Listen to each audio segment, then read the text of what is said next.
10 лет назад ветераны СОТа 70 лет Победы просили окружную администрацию отдать их в зону поселения Тулагина-Кильдямского наслега. О том, чтобы нас СОТ внесли территориально в границы Тулагина.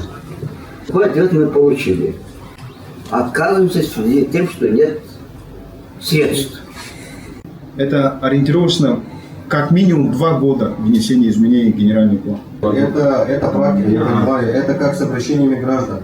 Срок 30 дней, мы, как обычно, ждем 30-го дня, чтобы ответить. В идеальном случае, если все пройдет без всяких заминок, это примерно 1,5 года. Но дело в том, что там же в основном мы когда организовывали, там же в основном были ветераны войны, ветераны тыла, вдовы были, понимаете?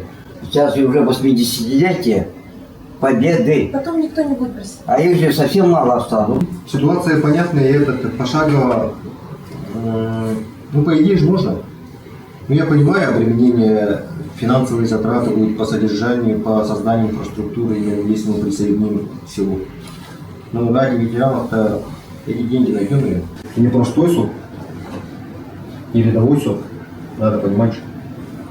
К сожалению, ветеранов Великой Отечественной войны в этом СОТе уже мало.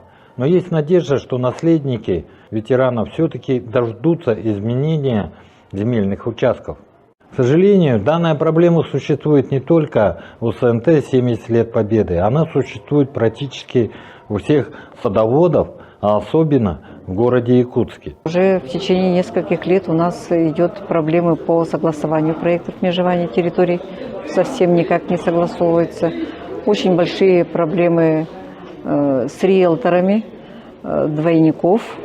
Это те люди, которые захватывают садовые территории, и их почему-то проекты согласуются в течение 3 месяцев, а у садоводов согласовывают 5 лет, и документация куда-то уходит, и у нас есть двойники по этим документациям, и почему-то никак не обращают на это внимание окружная администрация и не идет навстречу садоводам. Мы каждый год собираемся 2 раза в год, одно по одному, и вопросы у нас ни у кого не решаются.